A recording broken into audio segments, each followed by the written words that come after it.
अस्सलाम वालेकुम नाज़रीन, आप देख रहे हैं उर्दू पॉइंट। मैं हूं मोहम्मद शादाब अब्बासी और ख़ूबसूरत दिखना सबका हक है। कुछ लोग होते हैं जो कि अपनी ज़ाहिरी खूबसूरती को बढ़ाना चाहते हैं। वो चाहते हैं कि उनके जिस्म पर कुछ ऐसी चीज़ आया हो जो कि दूसरे लोगों से उसे थोड़ा सा मुमताज़ करते। कुछ लोग चाहते हैं कि वो अपने चाहने वालों का नाम अपने जिस्म पर खुदवाएं। कुछ ऐसा चाहते हैं कि कोई ख़ास टैटू या कोई ऐसी चीज़ जो कि बाकी लोगों से मुनफरिद हो उसे अपने जिस्म के ऊपर पेंट करवाएं। और कुछ लोग तो इस हद तक जाते हैं कि वो इस टैटू को अपने साथ पूरी उम्र रखना चाहते हैं।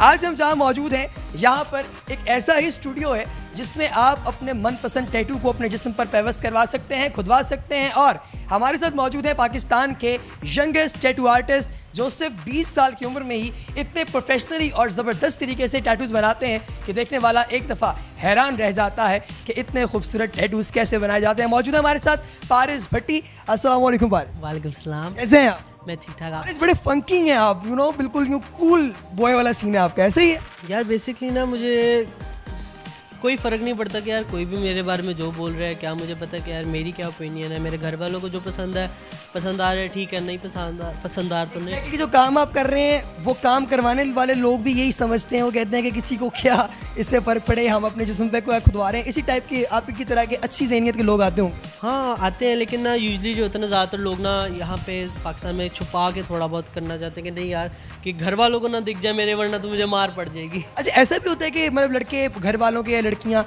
उनकी इजाज़त के बगैर आपके पास आ जाए और कहीं टैटू बनवा?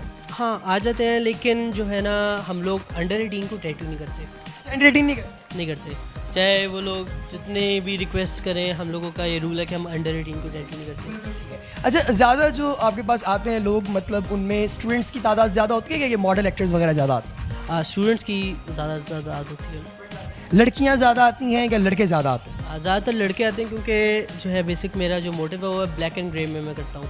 तो ज़्यादातर जो है ना लड़कों को ज़्यादा पसंद आता है ब्लैक एंड ग्रे में शेडिंग्स वगैरह। लड़कियों को जो ज़्यादातर फ्लावर्स होंगी, बटरफ्लाइज होंगी, कलरफुल जितनी भी होता है, कलर रियलिज्म में जितना भी काम होता है वो कलरफुल में आप नहीं करते? मैं करता हूँ, लेकिन मैं स्पेसिफिकली मतलब कि सिर्फ स्पेसिफिक क्लाइंट्स के लिए करता हूँ। कौन कौन से शहर में आप अपनी ये खिदमत सर अंजाम दें?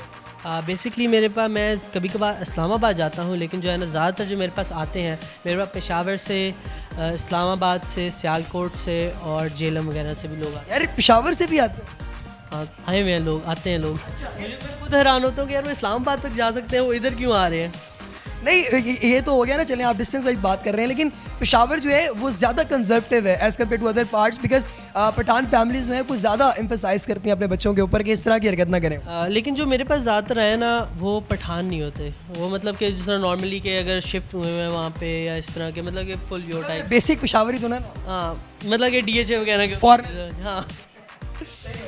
अच्छा ये बताइए बारिश के ये टैटू जब आप बनाते हैं किसी के हाथ पे, ज़ाहिर ऑफ कोर्स कि आपने किसी से सीखा होगा। सीखा है आपने किसी से? ऑनेस्टली मैंने खुद सीखा है ये। मैंने जितनी भी मेहनत खुद से? हाँ जी, मैंने जितनी भी मेहनत की है, मैंने अपनी ड्राइंग स्किल्स के ऊपर अपनी मैंने मेहनत की है। मैंने फ्रूट्स के ऊपर मैंने सीखा था। आहिस्ता आहिस्ता करते करते मैंने अपने फ्रेंड्स को पकड़ा। मैं कहा जो यार अगर करवाना है तो आओ प्रैक्टिस करूँ मैं। आहिस्ता आहिस्ता करते करते फिर मैं प्रोफेशनल। यार दोस्तों को आपने अपना कैनवस बनाया? हाँ जी। ख़राब भी होगा? हाँ होते हैं, लेकिन मैंने अब आके उनके सारे ठीक कर दिए हुए। अच्छा, जब ख़राब होते थे तो ज़ाहिर उन बेचारों को बड़ी एम्बेरसमेंट का सामना करना पड़ा। पूछें यार कितने बनाए? ओके यार वो फलाना कहना, उन्हें तो काम ही नहीं आता। नहीं इस तरह की नहीं, क्योंकि मैं उन्हें पहले ही पता था। मैं उनका ना माइंड उसको प्रिपेयर करके रखता था कि हाँ भाई अभी मेरी प्रैक्टिस चल रही है, मुझे इस पर कुछ ना कहना। बन गया ठीक है, अच्छा बन गया ठीक है। यानी टैटू आर्टिस्ट के साथ साथ जो है वो आप ब्रेन वॉशर भी? हाँ। सही हो गया। अच्छा, ये सेहत के लिए कितना नुकसानदेह है?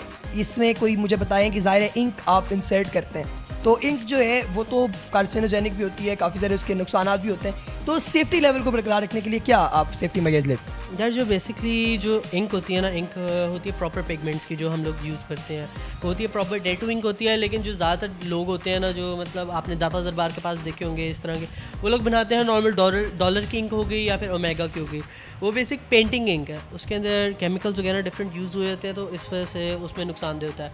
और जो हर चीज़ हम लोग 100% हाइजीनिक प्रोसेस होता है हमारा, हमारी नीडल्स वगैरह डिस्पोजेबल होती हैं, टिप्स वगैरह डिस्पोजेबल होती हैं, ग्लव्स वगैरह, इवन कि हम अगर कर रहे हैं टैटू और हमारा ग्लव के साथ हमारा हाथ कहीं और लग गया है, तो हमें उसी वक्त ही हमें अपना ग्लव भी चेंज करना पड़ता है कि वो, क्योंकि यूजली कभी हमारे हाथ भी लगते हैं टैटू पे, तो वो इन्फेक्शन ना पकड़ ले, इस वजह से इसी टेंशन। बिल्कुल ठीक हो गया। अच्छा, हेल्थ डिपार्टमेंट वगैरह जो है उसका भी कोई ताल्लुक है, वो इसके अंडर आता है ये, या इस तरह का कभी हुआ है कुछ सर्टिफिकेशन वगैरह, जिस तरह बार्बर लेते हैं या हेल्थ डिपार्टमेंट वाले जो हैं वो किसी रेस्टोरेंट को वो करते हैं, इवन जो कभी आपका हेयर स्टाइलिस्ट है वो भी एक सर्टिफिकेट लेता है, तो इसका भी कोई इस तरह का सिनेरियो होता है या ये ओपन होता है? ये ओपन नहीं होता, इसका भी सिनेरियो होता है, इसके होते हैं लाइसेंसेस होते हैं जो ज़्यादातर, ठीक है ना, जो कि पाकिस्तान में अवेलेबल नहीं है। लेकिन जो है जो ट्रेंड अभी इतना ज़्यादा नहीं है ना। ट्रेंड अभी इतना ज़्यादा नहीं, ऊपर से जो है आर्ट्स के जितने भी कॉलेजेस वगैरह हैं, मैं उनको कहूँगा कि ये इसका करें, कि मतलब और के जो बड़े आर्टिस्ट हैं सारे, वो लोग भी कोशिश कर रहे हैं कि इस तरह से सर्टिफिकेशन करें, इसकी निकालें। सारे फिर मतलब ये है कि आप जहाँ पे जैसे आप कह रहे हैं कि हम लोग उसको खासा जो है मतलब सेफ्टी लेवल के अंदर काम कर रहे हैं, लेकिन जिस तरह ये आपने बताया वो डॉलर की इंक वगैरह इस्तेमाल होती है, वो तो फिर सेहत के लिए बहुत नुकसानदेह होगा, राइट? कुछ एक्स्ट्रा ज़्यादा, कुछ एक्स्ट्रा। हाँ जी। लाइक क्या बीमारी कॉज हो सकती है? आपको ऑनेस्टली मैं बताता हूँ कि मैंने एक दफ़ा देखा था टैटू बनते हुए, बंदे ने एक ही पॉट में थी जिसमें से वो सबके लिए निकालता डिप करता था निडल, उसने सिर्फ निडल उसने चेंज की थी, वो भी सुई धागे वाली निडल थी उसने। हाँ, उसने एक ही दफ़ा 1 गो में पूरा टैटू कंप्लीट किया। उसके बाद उसने कोई गंदा कपड़ा था यार, कि मैं बता नहीं सकता कि वो कितना पुराना कपड़ा है, उस पर इंक कितनी ज़्यादा लगी थी, उसी से उसने साफ़ किया और उसके बाद उसने अपनी उंगली से तेल लगा के उस पर और अपने सिर पे फेर दिया, कहते जाओ। आई वाज लाइक डूड, क्या है। अच्छा, आप जो है वो यहाँ पे जब करते हैं टैटू वगैरह कंप्लीट, तो वो जिस नीडल से आप करते हैं, वो निब जो भी होती है, उसको तब्दील करते हैं? ज़रूर करनी पड़ती है, ये नहीं कि बंदा करे या ना करे, करनी पड़ती है। पारिस साहब अपना बॉक्स ले आए और आप अब हमें बताएं कि किस तरीके से आप इसकी प्लेसिंग कैसे करते हैं, इसको स्टार्ट कैसे करते हैं वगैरह वगैरह। 3 कैटेगरी की नीडल्स जो है ना ये सपोर्ट कर सकता है। एक 3RL, अब मैं आपको पहले बताता चलूँ कि जो नीडल्स होती हैं, नीडल्स में डिफरेंट कैटेगरीज होती हैं, डिफरेंट साइज़ की नीडल्स होती हैं। ये सपोर्ट करता है 3RL, 5RL और 7RL, और हमेशा ऑड में होती हैं नीडल्स, कभी इवन में कभी नहीं आती उसके अंदर नीडल। तो यूजली मैं पहले आपको ग्लव्स पहन लूँ इसलिए। सबसे पहले ग्लव्स आप पहनते हैं और उसके बाद फिर आप काम स्टार्ट करते हैं बैर एंड हेड के साथ? कभी नहीं, यूजली वैसे भी ना, अब अगर वैसे भी अगर निकालनी हो ना निडल, तो आदत सी पड़ गई भी है, और आदत पड़ना ज़रूरी होती है साफ़ सफाई की आदत नहीं होगी ना, तो फिर कुछ भी हो सकता है, मसला ख़राब हो जाना। जिस तरह ये देख, अब ये है टिप है, ठीक है, टिप मैं इसके अंदर इंसर्ट कर दूँगा, और इसके लिए अब हम लोग यूज़ करेंगे 7RS, ठीक है, 7RS। हाँ, 7 राउंड शेडर। ये बेसिकली शेडिंग के लिए भी यूज़ हो सकती है और लाइनिंग के लिए भी यूज़ हो सकती है। सो ये वाली मैं निडल यूज़ करूँगा, थोड़ा सा इसको बेंड करके, क्योंकि ये होती है बेसिकली मैंने बेंड किया है ना, ये बेसिकली टैटू की टेक्निक्स में आ जाता है कि जो है ना आपकी जो निडल होती है, निडल आपकी स्टेबल रहती है उससे। अगर उसे टेढ़ी कर दिया जाए तो स्टेबल है? हाँ जी, उस तरह भी स्टेबल रहती है, लेकिन एक हर आर्टिस्ट का ना अपना एक अपने कंफर्ट जोन एरिया होता है कि वो किस तरह से करता है। अब ये रेडी? हाँ जी, इसके पीछे आप अब वो लगाते हैं इलेक्ट्रिक चार्जर टाइप? हाँ जी, इलेक्ट्रिक चार्जर वगैरह लगा के फिर उसके अकॉर्डिंगली फिर हम लोग उसका सारा काम करते हैं। अभी इसको हम लोग ट्राई करेंगे कि ये बनता कैसे है। हमारे साथ मौजूद हैं उर्दू पॉइंट के हमारे ड्राइवर, जो कि हमें दिखाएंगे, हमारे कोरेस्पॉन्डेंट भी हैं, कि किस तरीके से टैटू बनता है, उनके हाथ पे टैटू बनाया जाएगा। अभी कुछ देर पहले हमने पारिस का इंटरव्यू किया, जिसमें पारिस बता रहे थे कि किस तरीके से टैटू जो है वो जिस इंक के ज़रिए ये बनाते हैं वो सेफ़ है आपकी स्किन के लिए, क्योंकि जिस चीज़ को ये यूज़ कर रहे हैं, जिस इंक को, वो इंक हिफ़्ज़ान सेहत के उसूलों के मुताबिक है, और उस इंक को इस्तेमाल करते हुए ये टैटू जो है वो खोदते हैं। किसी भी इंसान की जो है वो उसके ऊपर अगर कोई गुदवाना चाहे तो उसको यहाँ पर पेस्ट किया जाता है। मगर ये परमानेंट टैटू है। आप जब भी कभी बनवाएं तो उससे पहले ये याद रखिए कि आपने अच्छे तरीके से सर्च कर लेना है कि आप क्या बनवाना चाहते हैं, क्योंकि अल्टीमेटली ये आपके साथ ही जाएगा, और जितनी देर तक आप रहेंगे ये आपके साथ अपनी महक बरकरार रखे हुए होगा। और अगर आप कभी चाहें, अच्छा ये भी याद रखिएगा कि इसका एक लेज़र ट्रीटमेंट भी होता है जिससे इसको अल्टीमेटली रिमूव किया जा सकता है, मगर ये लेज़र ट्रीटमेंट जो है वो एक तो काफ़ी एक्सपेंसिव और दूसरा वो आपकी अप्रोच से बाहर भी हो सकता है। लिहाजा आप जब भी कभी टैटू बनवाएं उससे पहले याद रखिए कि आपने टैटू जो भी बनवाना है वो सोच समझ कर बनवाना है और किसी अथेंटिक आर्टिस्ट से आपने टैटू बनवाना है, किसी भी जगह से जाके यूँ रैंडम आपने टैटू नहीं बनवाना। तो हमारे साथ मौजूद थे एक वॉलंटियर जिनके बारे में मैंने आपको बताया, वो इस वक्त टैटू बनवा रहे हैं और एक खूबसूरत सी चिड़िया जो है वो डिज़ाइन की जा रही है उनके हाथ पर, जिसमें आप ये भी देख रहे हैं कि प्रोसेस क्या है। ये भी आपको बता दिया जाए कि इसमें पेन भी होती है, एक मखसूस मिकदार में दर्द आपको बर्दाश्त करनी पड़ती है अगर आप कभी टैटू बनवाते हैं, और ये दर्द जो है वो बहुत ही प्रोडक्टिव होगी अगर तो टैटू आपकी मर्ज़ी का बना है और वो आपको फ़ायदा भी दे रहा है। लेकिन अगर ये टैटू आपने सोच समझ कर ना बनवाया तो वो फिर अल्टीमेटली आपको एक तो तकलीफ़ भी दे रहा है और उसके साथ ही साथ उससे आपको मसाइल भी हैं उनका भी शिकार होना पड़ सकता है।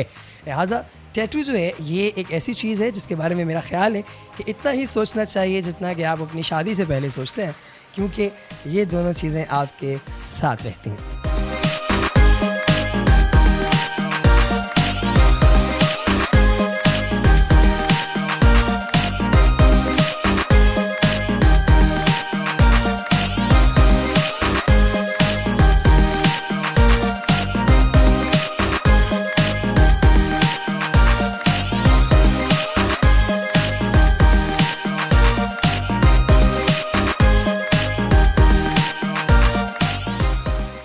टैटू बनवाने का शौक तो सबको ही है और एक टैटू अभी आपने लाइव बनते हुए भी देखा कि टैटू बनता किस तरीके से है और अल्टीमेटली वो दिखता कैसा है, यकीनन आप लोगों ने देखा होगा। अनफॉर्चुनेटली जो अभी ताज़ा टैटू बना है उसके हवाले से तो गुफ्तगू हम नहीं कर पाए, लेकिन हमारे साथ मौजूद है रमीज़, जिन्होंने बाकायदा, रमीज़ दिखाइएगा कि आपने टैटू जो है वो एक बड़ा लंबा चौड़ा अपने बाजू पर बनवा रखा है और ये जो टैटू है इसको बनते हुए तकरीबन 9 घंटे का वक्त लगा।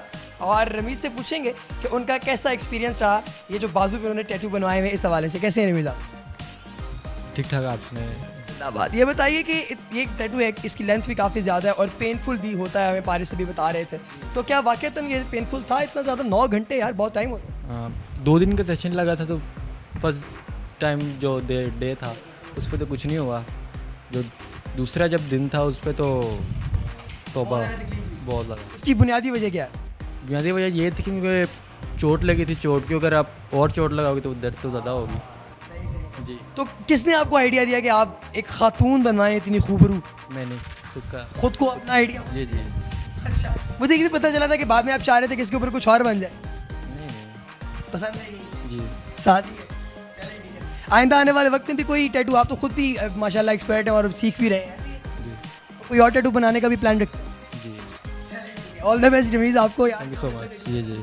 तो नाज़रीन, आज हम लोगों ने आपकी मुलाकात करवाई पाकिस्तान के एक यंगेस्ट टैटू आर्टिस्ट पारिस भट्टी के साथ। पारिस भट्टी जो हैं वो बड़े ज़बरदस्त किस्म के टैटूज़ भी डिज़ाइन कर रहे हैं और इस इंथुजियाज़म के साथ कि जो कोई टैटू बनवाना चाहे पारिस उसको अपनी खिदमात देंगे। आप लोग भी जो है वो इस टैटू शॉप से जो है इस्तेफ़ादा कर सकते हैं और अल्टीमेटली आपसे गुजारिश सिर्फ यही है कि जो भी काम करें उससे पहले एक दफ़ा ठंडे दिमाग से सोच ज़रूर लिया कीजिए ताकि उसके लॉन्ग टर्म कॉन्सिक्वेंसेस का आपको इल्म हो, और जो भी करें पूरे जो है वो मोहब्बत और पूरे इन्हमाक के साथ करें, क्योंकि आपका जिस्म है, आपकी ज़िंदगी है, आपकी मर्ज़ी है। नाज़रीन, इसके साथ ही शादाब अब्बासी को दीजिए इजाज़त।